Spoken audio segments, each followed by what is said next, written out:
Mimi mpaka simu yangu nimeuza. Niwa kuuza simu, udede. Lakini shida mpaka nimeuza simu. Hapo kwenye swala la kupeleka kwa mganga hapo. Nataka kuniahidi kitu hiko kimoja mwanangu. Chochote utakachoambiwa kule, kaka, sitaki upindishe. Sharti lote utakalopewa ulifanye kwa sababu ndo mganga wangu mimi namtegemea. Sijui umenielewa, mambo yangu yote ananimaliza yeye, ananiosha nyota, kila kitu ananiongesha na kuwa safi kabisa, ndio maana anang'aa kila siku. Sijui umenielewa? Sikia, mimi nimekuelewa. Sasa sikia mwanangu. Ngoja hapa nichomoke, acha sija kaanza kuwa wengi hapa. Si unajua? Sio wewe uchomoke uondoke sasa hivi. Mimi nataka sasa hivi kama kuna uwezekano tutoke mguu wako mguu wangu. Nikajigange ujue. Ujue naweza nikateketea, ujue unachukulia masiala. Tukana sasa hivi nilikuwa sina ratiba, bwana nikupeleke kabisa mwanangu nimalize hilo swala, uwe fresh, tumalizane kabisa. Si unajua?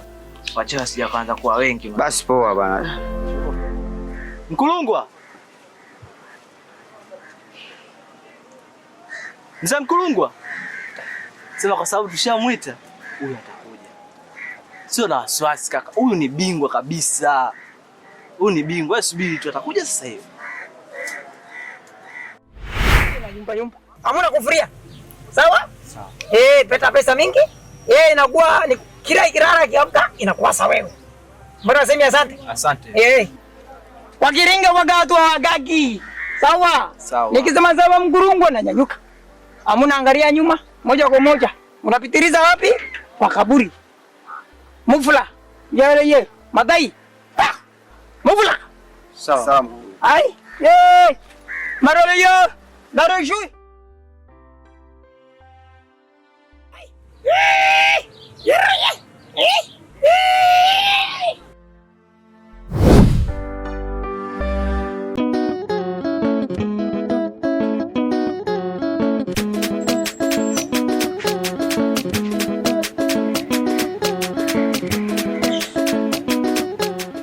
Ndo hapa? Karibu. Sawa. Karibu sasa. Shuka. Dada. Sasa hivi ndo narudi kanisani. Jua limezama. Mbona bado mapema kaka? Bado mapema, unajua hii saa ngapi na sio kaida yako? Karibu. Sijali. Kaka niko na mgeni lakini au nioni lakini. Na huyu nani? Mwenye kipesi kama za utumbo. Kaka umeanza. Ni nani? Nimjue. Si ndio tulie basi. Wewe ndio shemeji yako mpya. Achana yule mwingine. Habari shime. Usijali. Kama uko nyumbani sana. Kaka, mbona hapa? Wifi yako huyo. Karibu.